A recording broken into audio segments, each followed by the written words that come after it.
Hello दोस्तों, welcome back to Finvest. Finvest पर आप सभी का स्वागत है। दोस्तों, आज की इस वीडियो में हम देखने वाले डेटा जो होते हैं मार्केट के, वो किस तरीके से वर्क करते हैं, साथ ही साथ कल के लिए कौन से डेटा इंपॉर्टेंट है, क्या कह रही है एफआईआई की पोजीशन, क्या कह रही है डीआईआई की पोजीशन, ऑप्शन चेन में क्या कुछ चीजें बन चुकी है और ग्लोबल मार्केट जो है वो हमें क्या संकेत दे रहा है, इन सब के बारे में देखेंगे। पहले दोस्तों स्टार्टिंग कर लेते हैं निफ्टी की तेजी के साथ। जो लोग बुल्स हैं उनके लिए दोस्तों आज का दिन जो था वो शानदार था।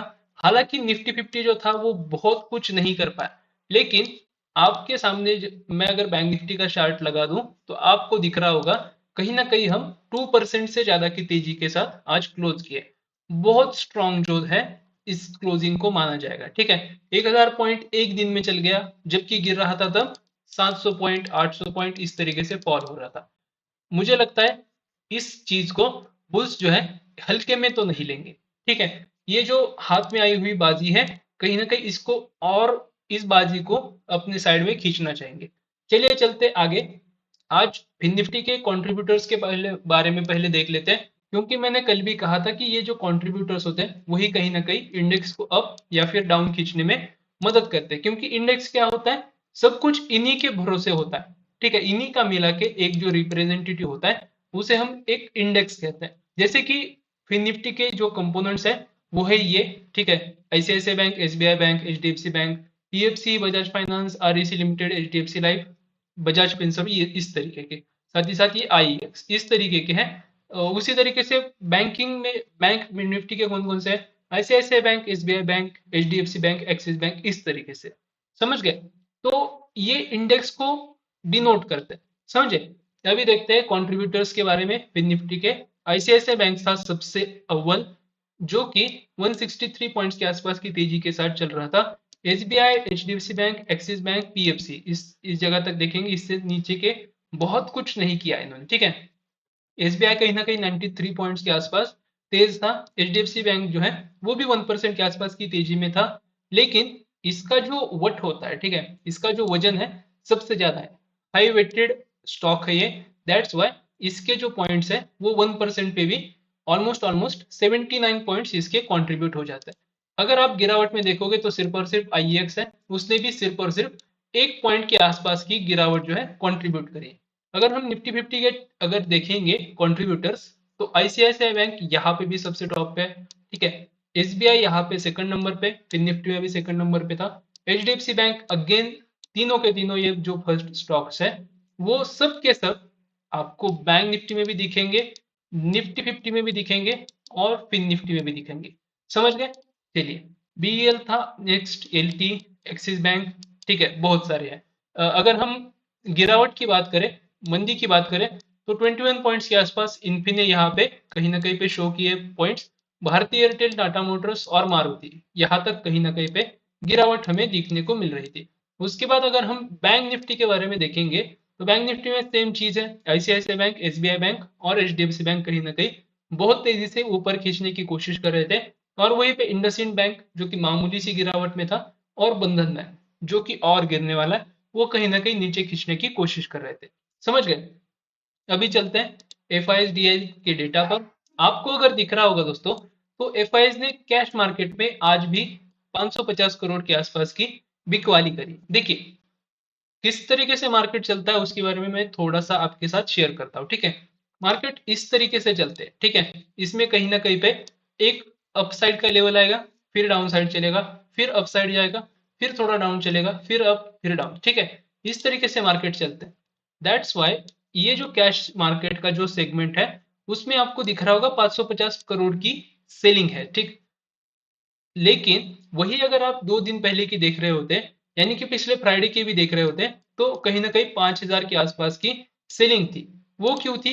क्योंकि देखिए एक फॉल आता है, ठीक है, उसके बाद कहीं ना कहीं रिकवरी होती है।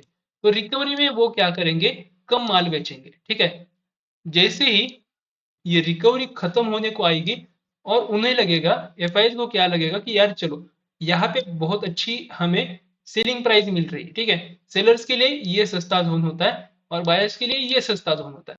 उसी तरीके से एफआईज क्या कर रहे हैं, सेल कर रहे हैं। तो सेलिंग में इनके लिए यहाँ पे कहीं पे जोन जो है वो सस्ता रहेगा, तो वो क्या करेंगे, यहाँ पे कुछ सेलिंग क्वांटिटीज अपनी इनिशिएट कर देंगे।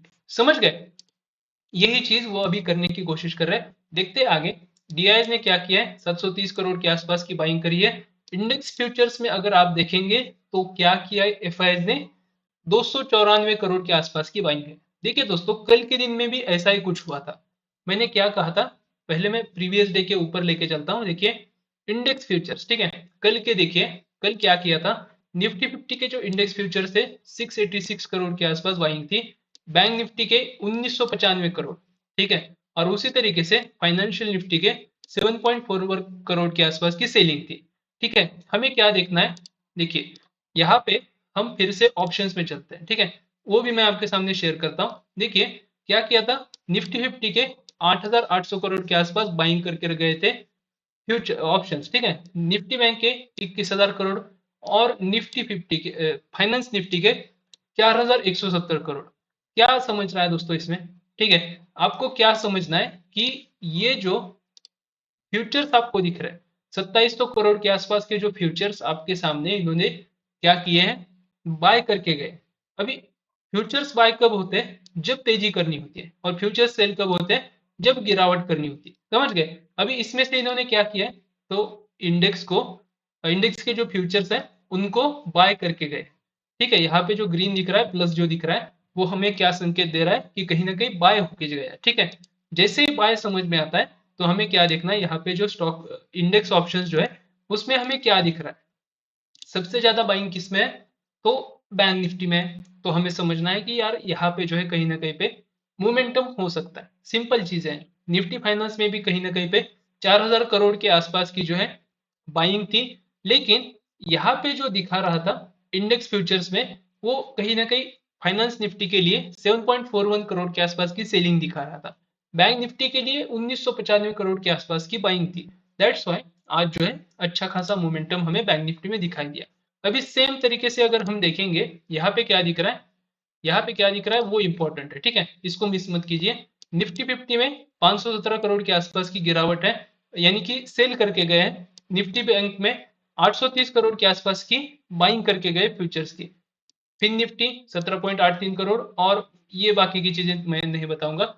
देखिए यहाँ पे क्या गेम हो रहा है, तीन इंडेक्स देखिए ऊपर के 517 करोड़ के आसपास सेल करके गए निफ्टी को, यानी कि निफ्टी 50 जो है वो कहीं ना कहीं पे अपनी जगह पे ही खड़ा रहेगा। ठीक है, इसी तरीके से चलता रहेगा। बैंक निफ्टी एकदम से अप मूव देगा, जो हमने तय किया है प्रीवियस वीडियो में आपने देखा होगा। हम अभी 53,000 कहाँ पे, अभी हम एक बार देख लेते हैं 53,320 के आसपास। ठीक है, 53,600 के आसपास, 600 से लेके 650 तक कहीं ना कहीं पे हमारा एक रिट्रेसमेंट का जोन है। ठीक है, वहां तक अगर मार्केट खींच के लेके आते हैं तो वहां पे क्या हो जाएगा, एफआईज के लिए अगेन सेल करना बहुत ज्यादा आसान हो जाएगा। तो वहां पे लेके जाएंगे और वहां से कहीं ना कहीं पे हो सकता है जो ये पोजीशंस मुझे बता रहे हैं कि 517 करोड़ के आसपास की सेलिंग हो चुकी है। ठीक है, जो ये सेलिंग दिख रही है वो मुझे लगता है कि एक्सपायरी दिन के लिए सिर्फ और सिर्फ बनाई गई है। ठीक है,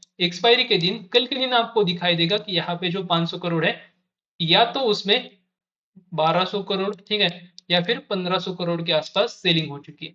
ऐसा मुझे लगता है कि नजरिया हो सकता है। ठीक है, बैंक निफ्टी कल के लिए ग्रीन रहेगा, ऐसा अभी के लिए मेरा अनुमान है। ठीक है, चलिए देखते हैं कल के लिए ऑप्शन चेन क्या कह रहे हैं। ऑप्शन चेन में अगर देखोगे तो यहाँ पे सबसे ज्यादा डेटा है, यहाँ पे और यहाँ पे। ठीक है, जो एट द मनी की जो कॉल्स पुट्स है उसमें कहीं ना कहीं मुझे लग रहा है कि अच्छे खासे उन्होंने सौदे बना के रखे हैं। ठीक है, 52,300 के आसपास, 80,000 के आसपास के कॉन्ट्रैक्ट्स उन्होंने ऐड करके रखे, और सबसे ज्यादा यहाँ पे जो दिख रहा है वो 52,000 है।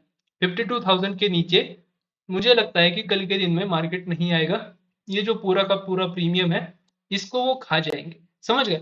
सेम इसी तरीके से यहाँ पे 48,000 और 38,000, ये तो बहुत दूर का है। 52,800 में यहाँ पे पोजीशन बन चुकी है, जो कि मेरे ख्याल से बहुत दूर का है और यहाँ तक मार्केट जाएगा भी नहीं। और यहाँ पे देखेंगे तो सौदे निकलते जा रहे हैं। ठीक है, 52,000 में से लोग निकल गए, साथ ही साथ 51,900 में से 51,800 ऐसे निकलते जा रहे हैं। ठीक है, ऊपर से निकलते गए क्योंकि कल के दिन कहीं ना कहीं पे हम ग्रीन में आके ही क्लोज करेंगे।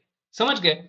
ये कल की जो एक्सपायरी है टोटल ग्रीन होने वाली है। और निफ्टी की जो एक्सपायरी है मुझे लगता है कहीं ना कहीं हो सकती है रेड में, ठीक है। अगर कल का डेटा कुछ कहता है तो मैं डेटा पे फोकस करूंगा, ना कि जो मेरा अनुमान है उस पे, ठीक है। लेकिन आज का अगर डेटा देखा जाए तो कहीं ना कहीं मुझे लग रहा है कि 51,900 से लेके ये वाइडर रेंज बन चुकी है, ठीक है। 51,900 से लेके 52,700 तक की एक वाइडर रेंज मुझे शो कर रही है, ठीक है। क्योंकि यहाँ पे सबसे ज्यादा कॉन्ट्रैक्ट्स है और यहाँ पे सबसे ज्यादा कॉन्ट्रैक्ट्स है, ठीक है, 51,800 के आसपास।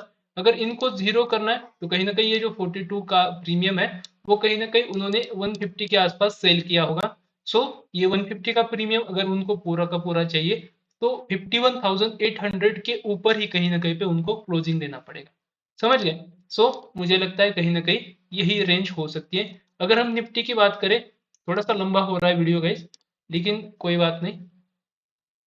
देखिए यहाँ पे अगर रेंज की बात करें तो मुझे लग रहा है कि ये पूरी तरीके से यहाँ पे देखिए, यहाँ से भी लोग निकलते गए, ठीक है। यहाँ पे सबसे ज्यादा दिख रहा है मुझे कॉल राइटिंग में, और यहाँ पे उसके बाद सीधा सीधा 51,000 28,000 यहाँ पे, ठीक है। मतलब यहाँ के जो डेटाज है मेरे ख्याल से वो टोटल मिक्स्ड डेटाज है। यहाँ पे ऐसा कुछ नहीं है कि बहुत ज्यादा तेजी है या फिर बहुत ज्यादा गिरावट के संकेत है। दोनों तरफ के डेटा मुझे कह रहे हैं कि एक साइडवेज सा जोन जो है निफ्टी फिर से बना लेगा, ठीक है। अभी बैंक निफ्टी भाग रहा है, सो ये भी कहीं ना कहीं पे 100 पॉइंट के आसपास की तेजी करे, इसका कोई मतलब है नहीं ना। क्योंकि ये 100 पॉइंट चलेगा दिन भर में तो कितना पॉइंट मिलेगा। एक इस तरीके का स्पाइक जो आज तरीके से आज जो स्पाइक्स आ रहे थे, बैंक निफ्टी एकदम से ऊपर जा रहा था, फिर कहीं ना कहीं यहाँ पे रुको, फिर ऊपर जाओ, फिर रुको, इस तरीके से जो चलना है वो निफ्टी नहीं चलेगा, समझ गए। चलिए आगे बढ़ते हैं ग्लोबल इंडाइसिस की तरफ। ग्लोबल इंडाइसिस में अगर आप देखोगे तो डाउ जोन्स जो है वो 76 पॉइंट के आसपास डाउन दिख रहा है। उसी के साथ साथ एस&पी एंड नेस्डेक जो है वो स्मॉल तेजी के साथ अब चल रहे हैं, ठीक है। मुझे नहीं लगता है कि ये जो तेजी है इसको वो लूज करेंगे और इसी तरीके से वो चलते रहेंगे, ठीक है। जो यूरोपियन मार्केट्स हैं वो स्मॉल रेडनेस के साथ चल रहे हैं, बेरिशनेस के साथ चल रहे हैं। गिफ्ट निफ्टी जो है वो 18.5 के आसपास की गिरावट में चल रहा है। निक्केई अच्छी खासी मजबूत तेजी में क्लोज किया है, और साथ ही साथ हैंगसेंग भी जो है वो एक तेजी के साथ ही क्लोज किया है। जो एशियन मार्केट्स है हमारे वो कहीं ना कहीं हमें ग्रीन सिग्नल प्रोवाइड कर रहे हैं, ठीक है। देखते हैं कल के दिन एक ग्रीन क्लोजिंग जो है, सॉरी ओपनिंग जो है वो एक्सपेक्टेड है, देखते हैं क्या होता है। उसी के साथ साथ जो हम सबसे ज्यादा इंपोर्ट करते हैं वो है ब्रेंट क्रूड। ब्रेंट क्रूड अगर देखोगे तो 0.44 डॉलर के आसपास डाउन चल रहा है और 0.58% की गिरावट है, ठीक है। उसी के साथ साथ गोल्ड जो है वो $23 के आसपास अब चल रहा है। अच्छी बात है, कोई दिक्कत की बात नहीं है। क्रूड ऑयल देखोगे तो $67 के आसपास चल रहा है, $0.36 की गिरावट के साथ 0.53% की गिरावट है, ठीक है। आई होप आपको सबके सब मेजर्स पता चले होंगे। सबसे ज्यादा जो मेन इंपॉर्टेंट चीज है वो है एफ और डी का डेटा, ठीक है। इस पे सबसे ज्यादा फोकस रखिए। जो कुछ भी मैंने आपके सामने पैरामीटर्स रखे उनको थोड़ा समझिए, क्योंकि ये सब पैरामीटर्स आज के दिन बहुत अच्छे तरीके से काम किए थे, ठीक है। चलिए मिलते हैं दोस्तों इसी तरीके की नेक्स्ट वीडियो के साथ, तब तक आप बने रहिए फिनवेस्ट के साथ।